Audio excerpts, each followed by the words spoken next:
Welcome everybody to practice Saturday morning. And I suspected after a very full room last week, there's more quality than quantity today. So inside the trying room we have Dave and Jame, me and Kaspa, and joining us on Zoom we have Beth and Tony so far. Allow me to pay. Well, everyone came when Jame was doing the service last week. And now we're back, they've all gone away again.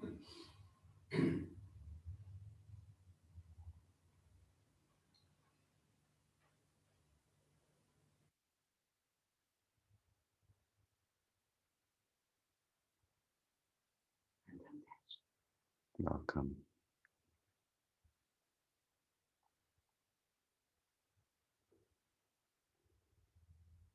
I can hear a teaspoon in a cup in the kitchen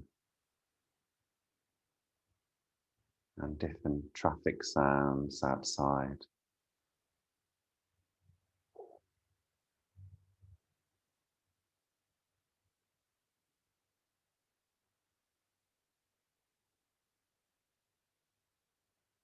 Not so much birdsong this morning as there sometimes is on a Saturday morning. And the sound of my own breath entering and leaving my body. The kettle boiling, someone coming through the door.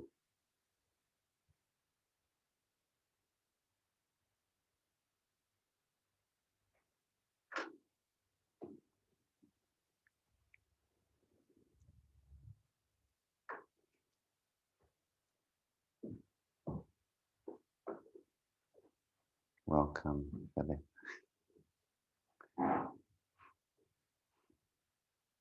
I was reading this morning in Buddha Dharma magazine an article about, it was about a couple of Zen koans that I can't remember, but it was also about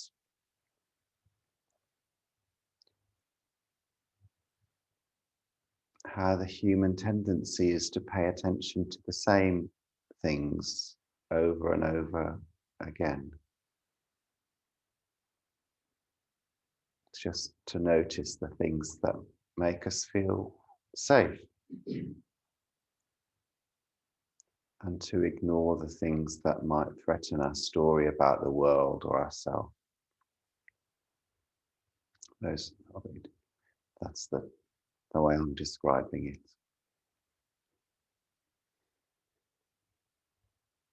I use this word marginalization to describe the things that stay in the periphery of our awareness. And of course, in many ways, this capacity to concentrate on one thing is very helpful. We wouldn't get much done if we weren't able to pay attention to one thing at a time.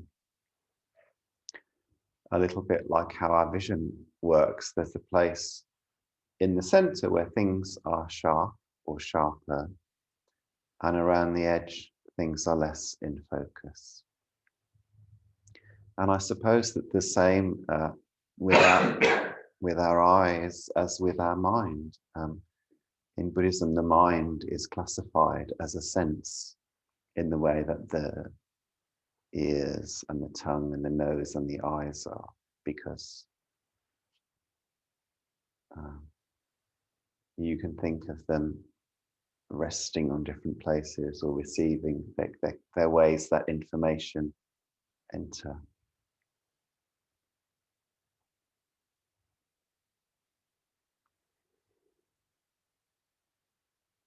When I walk into a room, I notice the things that make me feel safe psychologically, things that prop up my identity. When someone else walks into the same room, they notice different things about the room. That's true with our eyes, and it's also true with our mind.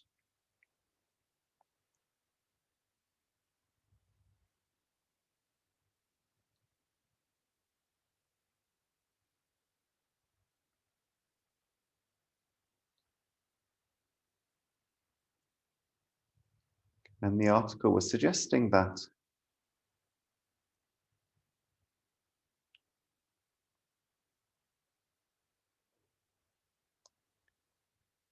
we might think that the sort of natural next step, oh, well, when we're in meditation, we should pay attention to things that we don't usually pay attention to. And that is a good meditation instruction.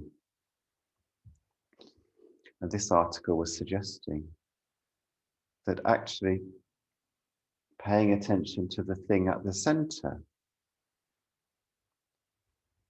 naturally leads us to paying attention to things at the edges, because that's how the mind is when we create this spaciousness and stillness around the thing that we're looking at or dwelling on.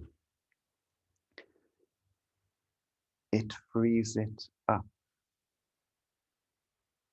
It frees it up to leave our awareness.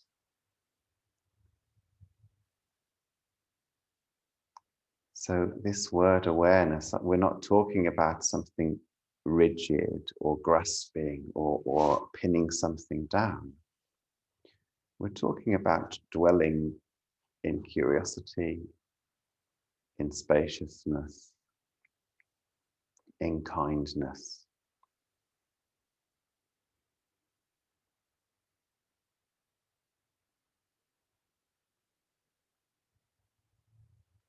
And I guess that's the shift. Because the thing that's in the center of our attention has got stuck there because we have been grasping and clinging and pinning it down. Because something about it is compelling or feeds our identity or ego. If I'm in a bad mood and I keep replaying over the thing that's hurt me, then it keeps me in a bad mood. Or if I've made a judgment about somebody else based on one incident and I keep replaying that incident over and over again, it maintains that judgment and I ignore all the other things about the person that might undermine that judgment.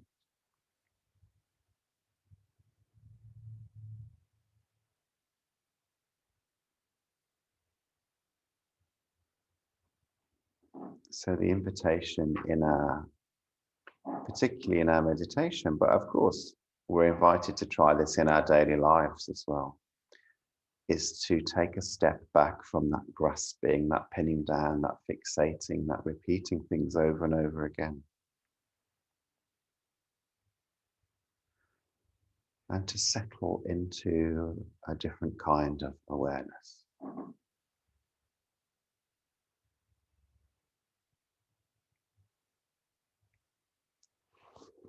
And settling into our meditation position helps with that because the body and the mind aren't distinct. If we can sit in an upright and relaxed way, our awareness tends to be both upright, awake, and relaxed at the same time. And as we bring this quality of attention to the thing that's in the center, it has this freeing effect, and we don't need to do anything else. These things will leave of their own accord, and then it becomes possible for the things at the edges to take central stage for a while. And that's really useful to notice the things that we don't usually notice.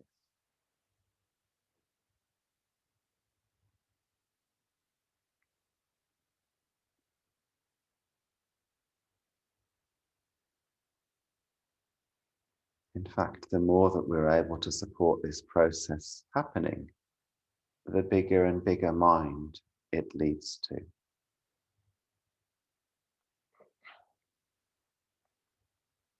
So that's my invitation for your practice this morning, to notice what you are noticing, what is at the center of your mind, of your heart, of your awareness,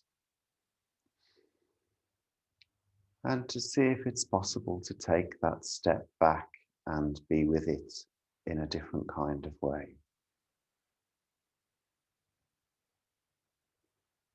neither pushing it away nor pulling it closer towards you.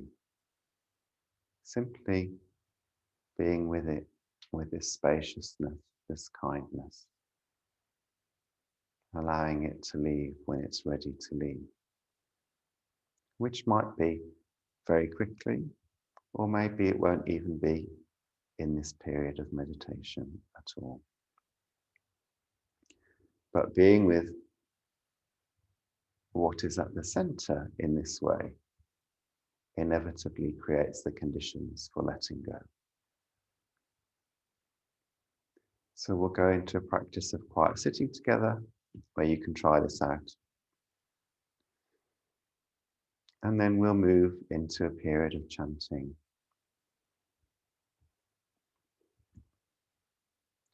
Namo Amitabha.